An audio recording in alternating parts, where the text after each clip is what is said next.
Now we're going to go from the East Coast all the way to the West Coast. It is bright and early in Los Angeles, California, where Fox's Ashley Dvorkin is joining us live to talk about this day many years ago, 1998. Ashley, Titanic won 11 Academy Awards. Is that right?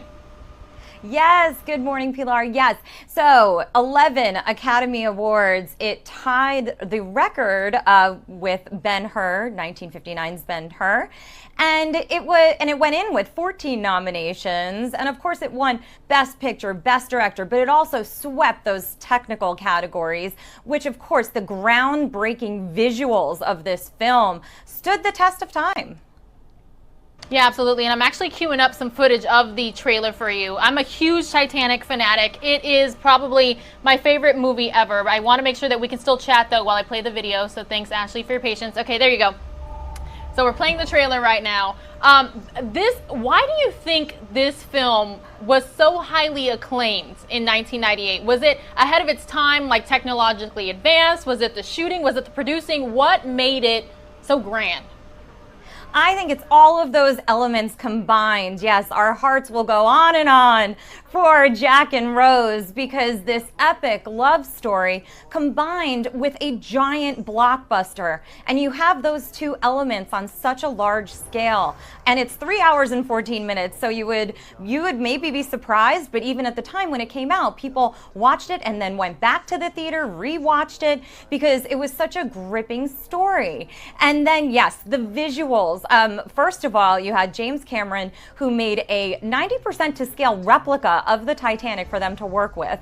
You also had motion capture early on in motion capture being used, combined with, you've got motion capture, green screen, models, miniatures, everything put together for them to recreate all of this, and with such attention to detail visually for historical accuracy, and then combined with this fictional, sweeping, grand love story. And I think that's why people got so attached to the film. Yeah, Ashley. Matter of fact, Titanic back in 1998 tied the record with Ben-Hur, which also caught 11 Academy Awards in 1959, right?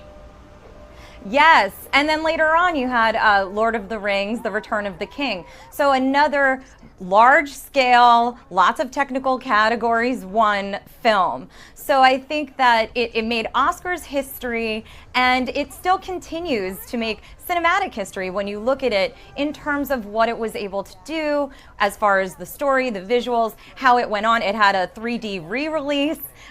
People will continue to watch this movie. They'll continue to quote this movie. They'll continue to debate this movie. The "Was there room on the door?" I believe is one of the great cinematic debates, which continues. So there's still so much to talk about. And I know so many people, no matter where you are, if this movie is on, you watch it. That is so true. And I do want to mention, too, I feel like it catapulted Leo DiCaprio's career for the other major roles that he has held. Let's talk about some of those other ones as well. What do you think about that? Yes, I think so. So we had Leonardo DiCaprio. We did know him from What's Eating Gilbert Grape. He had some roles prior to that. And then this role of Jack was unlike anything we ever saw him in before. And they were in their early 20s, Leonardo DiCaprio and Kate Winslet. And then they became A-list superstars from that point on. And then we also saw, Leonardo DiCaprio, his career has included so many gripping dramas and thrillers and a lot of things on the darker side. And so he went on to such a variety of roles in his career. Yeah, I think the most well-known at this point is The Revenant, but he was also in The Wolf of Wall Street, The Great Gatsby, Shutter Island, Django. He's been in so many movies now. And Ashley, while I have you, I do want to talk about another James Cameron Marvel, Avatar.